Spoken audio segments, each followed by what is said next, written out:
kedalaman skuad dari Maroko cukup untuk bisa bersaing di tahun 2022 ini. Nah, dengan segala catatan seperti itu, mungkinkah Maroko akan bisa menjadi juara Piala Dunia 2022?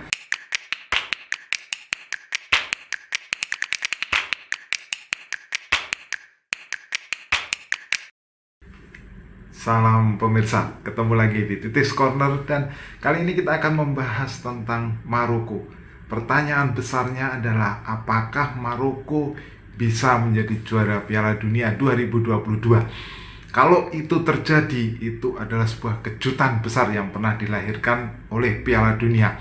Dan kita tahu 2010 juara dunia ketika itu Spanyol hanya mencetak 8 gol sepanjang 7 pertandingan dan mereka hanya kebobolan 2 gol.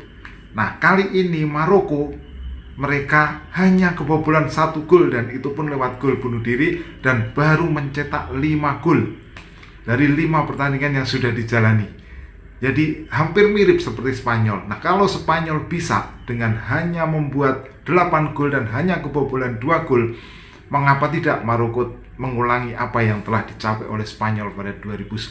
Dan bukan tidak mungkin itu akan terjadi, menjadi juara Piala Dunia 2022 dan menjadi tim Afrika pertama yang akan menjadi juara. Itu tentu adalah catatan sejarah. Nah, sebelum menuju ke sana, saya ingin sampaikan atau saya ingin ungkapkan beberapa alasan yang bisa mendasari sekiranya apakah Maroko ini bisa menjadi juara di tahun 2022 ini. Nah, kita akan ulas berbagai hal yang dulu tidak mungkin dan seperti sulit untuk dicapai, tapi ternyata pada Piala Dunia 2022 ini semuanya bisa terwujud. Satu hal misalnya, saya ambil contoh.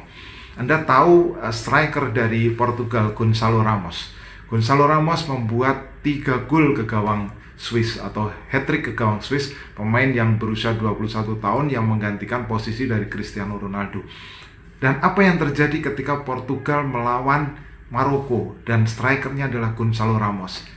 Sepanjang pertandingan Gonçalo Ramos hanya membukukan 2 sentuhan saja di dalam kotak penalti, buru-buru bikin gol. Jadi ya nggak bisa bikin gol dan hanya membuat 2 sentuhan saja di kotak penalti, dan itu membuat dia hanya bertahan 69 menit di lapangan. Dan itu semua berkat dari pertahanan Maroko yang sangat tangguh. Nah, kita lihat juga Ronaldo, pemain terbaik dunia, pemain yang disebut sebagai ikon dunia, ikon sepak bola dunia, harus menangis, masuk ke ruang ganti dalam situasi menangis terseduh, mengakhiri karirnya, dan itu dihentikan oleh Maroko. Jadi sesuatu yang sulit kita bayangkan akan terjadi, tetapi bisa terjadi di tahun 2022 ini. Bayangkan pula dengan penguasaan bola hanya sekitar 31%, itu artinya adalah mereka peringkat 2 penguasaan bola paling sedikit di Piala Dunia 2022, tetapi Maroko bisa menembus ke semifinal. Ini juga sangat dahsyat. Peringkat 31 dari 32 tim dan hanya kalah dari Costa Rica. Nah, dari sisi sentuhan di sepertiga lapangan lawan, Maroko hanya membuat 24 sentuhan di sepertiga. Maksud saya Maroko berada dalam peringkat 24 dari 32 tim ini dari sisi sentuhan di sepertiga lapangan lawan.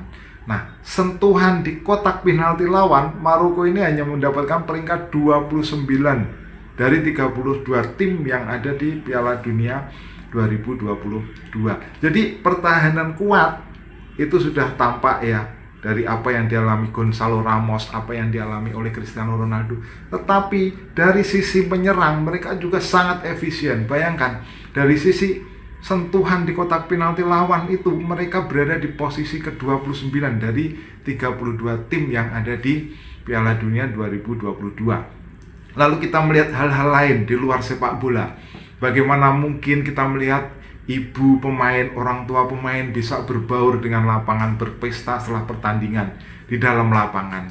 Kemudian anak-anak mereka juga ada di kamar ganti pemain.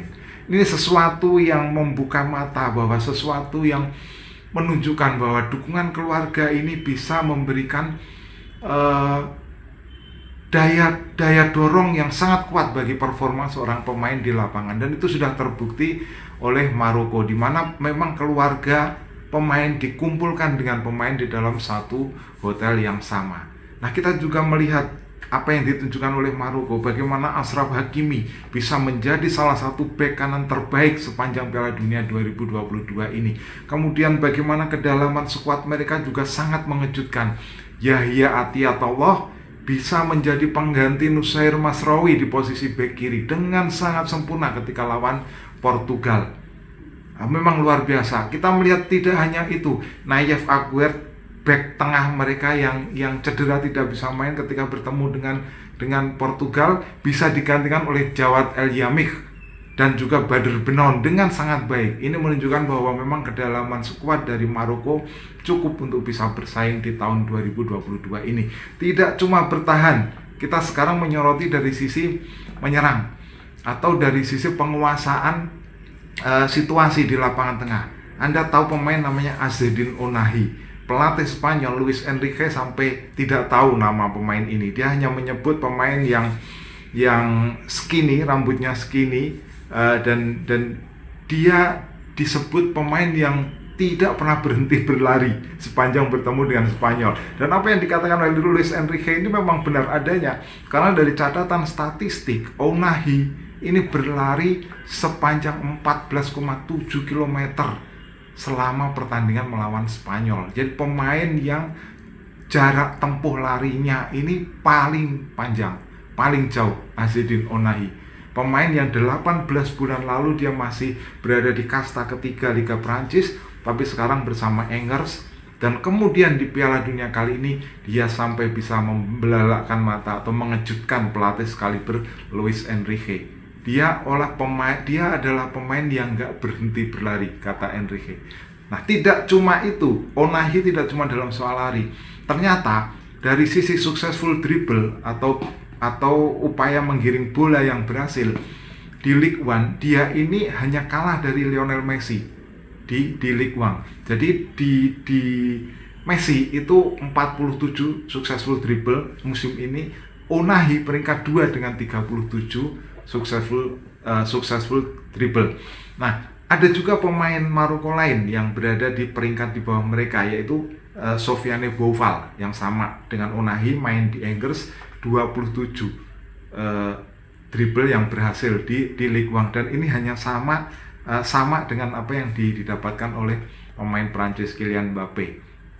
Jadi tidak cuma di lini belakang, di depan, di tengah pun mereka juga berani bersaing. Dan satu lagi catatan yang luar biasa, bagaimana En-Nesyri bisa membukukan sebuah lompatan yang total setinggi 2,78 meter. Dan ini bahkan mengalahkan rekor dari Ronaldo ketika pertandingan Juventus melawan Sampdoria, di mana tingginya waktu itu adalah 2,56 meter. Nah, kalau kita melihat En-Nesyri dengan tinggi 188, itu artinya dia bisa meloncat vertikal setinggi 90 cm. Wow, itu cukup tinggi ya, dahsyat sekali ya. Bahkan dia bisa melewati Ruben Dias, center back dari Portugal itu dengan jarak yang sangat jauh ya. Sangat terlihat margin antara kepala En-Nesyri dengan kepala dari Ruben Dias, menunjukkan betapa hebatnya lompatan dari En-Nesyri. Nah, kita melihat juga Sofiane Boufal tadi.